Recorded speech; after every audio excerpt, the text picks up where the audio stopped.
Hi, this is Jen Rubin, editor-in-chief of The Contrarian. Thrilled to have with us a newcomer to The Contrarians, Ben Sheehan, who is a actor, a author, a TV host. Welcome, Ben. Thank you so much for having me, Jen. Welcome to our humble abode. You are starting on a new venture for PBS. What is that?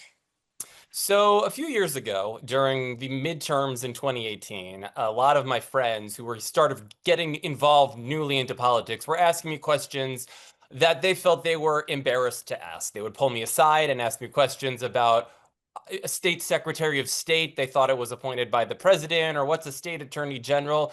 And this happened over and over and over. And it made me realize that we have a lack of civic understanding in this country.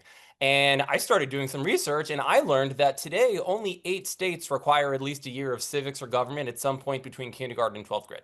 And that's much different than how it used to be many decades ago, where civics was far more taught and far more frequently in our school curricula. And so I felt for years that there was a show needed like this, maybe to kind of bring back what Schoolhouse Rock used to be in the 1970s. And so I was lucky to partner with the people at PBS and to do a show that was loosely based on a book that I released a few years ago, talking about the Constitution, explaining it to millennial and Gen Z audiences. Uh, will you be showing this to Congress and the I White would like House? to. I would like Yes. to. Some of them have not returned my emails for asks to be on the show. But I'm Ah. hoping that that changes. Well, hopefully you're not going to stump them. What are the sorts of topics that you're going to tackle? So episode 1 is on the Electoral College and how it works and how it could be changed if we want to change it. Episode Right. 2 is on political donations, why we're getting so many texts and emails asking for money from random people or donate or political organizations we've never heard of. We Right. also have episodes on the histories of political parties, on the filibuster, on why we have U.S. territories, where our money goes, how we raise and spend money, that sort of thing. Wow, that does sound like a crash course for members of Congress, considering the level of debate. Who is your prime audience? Is it kids? Is it your peer group? Who are you hoping to aim for here? The answer is all of the above. I wrote the show for people of a voting age audience, but it is certainly appropriate for all ages, and so people can watch it with their kids. It's really for everybody. Got it. So, how do you explain, for example, the Electoral College? No football game, no mascot, no classes. What is the Electoral College? The Electoral College has honestly changed a lot since it was designed back when our founders met in 1787, but it is this very strange system that is pretty much unlike any other country on earth, where we have people who suddenly have power for only one very specific purpose, which is to directly elect the president and the vice president. And it used to be where electors were people of high society and note, and all white men back in the late 1700s and early 1800s, of course. But we had these people to sort of act as a buffer between the general populace, like us, and the president, so that people of note in high society could be electing the president. But over the years, we changed it, and so it's a lot more reflective of the public sentiment, because now we have popular votes in every state, and that's what's used to determine the electors, and then they meet, and that's who cast the vote directly for president, vice president. Now, a lot of people, me included, are not pleased with the Electoral College because, of course, it used to be tipped in favor of small states, but actually it's tipped in favor of low populated, mostly red, mostly rural, mostly white states. So people have all kinds of ideas how to change it. What's your best suggestion? Well, my suggestion would be for every state to switch from winner take all to proportional electoral votes, because that would immediately match the voter sentiment, or far more accurately match the voter sentiment in the state. And you don't need a law passed by Congress. You don't need a constitutional amendment. Any state could make this policy tomorrow if it wanted. There are ideas like the National Popular Vote Compact, where states agree to give their electoral votes not to the winner of the state, but to the winner of the national popular vote. That could leave some people in the state state very upset if they vote one way and their state decides to vote another way. A constitutional amendment obviously ultimately needs 38 states in order to be added. That's a very high bar. We almost got rid of the Electoral College in 1969, 1970, but thanks to some Southern senator filibuster, that was not done. And then those are really the three. And then the other way is to increase the number of representatives in the House. This is something that Congress could just do, Exactly. pass a law, and that would create less of an imbalance between the electoral vote ratio for small states versus large states. Got it. Now, what do you tell people about where their money goes? This is a great mystery to many people, and they feel like they don't get to choose where their money goes. And that's kind of true, except they get to choose their representatives. So how do you explain where their money goes? Do you divide up a dollar? Do you divide up a gold reserve? How do you show people where the money goes? Well, I took the federal government's books from 2024, divided them by 100 million, pretended they were my personal finances, and went and spoke to an accountant in Los Angeles who was really upset to learn how I was spending my money. And when I told him it was actually not my money, but exact proportional microcosm of America's, he was even more distressed. But a lot of people are unaware of where the bulk of our money goes. It goes to Social Security, it goes to Medicare, it goes to paying down our national debt. Our debt is now over $36 trillion, and we're paying nearly $1 trillion every year. We have a deficit that's almost $2 trillion. So we're not doing a great job with our money right now. And when we have these fights in Congress, because right now we're in the middle of a big spending fight, I think people are surprised to learn that that fight is really only over about 14% of the budget, because we have things mandated by law like Social Security, like Medicare, that we have to pay for. If we don't pay down our debt, that obviously our interest spirals, and that's even worse. So all of these spending fights that people are writing about constantly in the news and yelling about on Twitter and getting in social media fights is really only over about 14% of the budget. Right. And that's the 14% that a lot of people like. That's the stuff that pays for parks and the FBI and things that people can actually get their minds around. One of the things you always hear about is people don't like all that foreign aid. Foreign aid, give me a proportion. Is that like a peanut to an elephant, a peanut to the Empire State Building? What proportion of the budget is that? It's a tiny piece of a peanut in proportion to, I think, the largest building in the world, which is probably in Dubai, if I'm Right, accurate. right. It is an incredibly small amount. I mean, we're talking about, hundreds of millions of dollars, even, a few billions of dollars or tens of billions of dollars. That is peanuts. The federal budget last year, was about $7 trillion.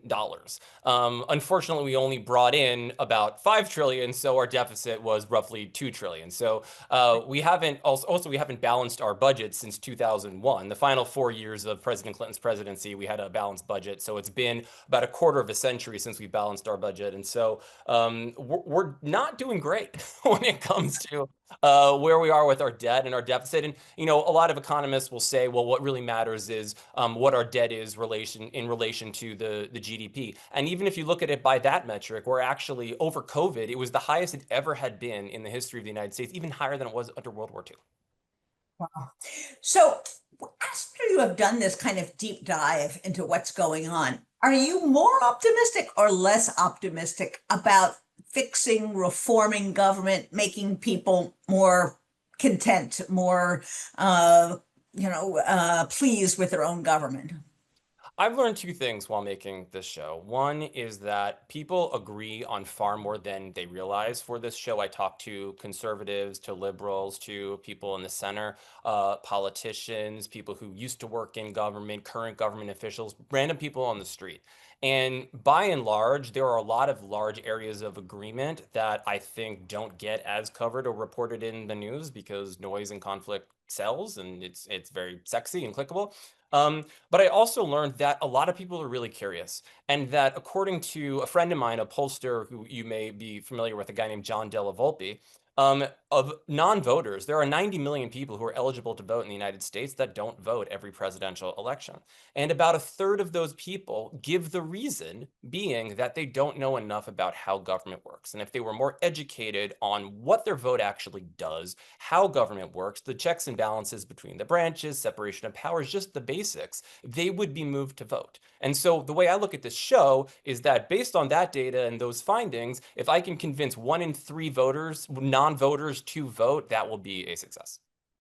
And people shouldn't feel bad about not knowing enough to vote because the people we elect don't know enough to vote either, although they are serving in office.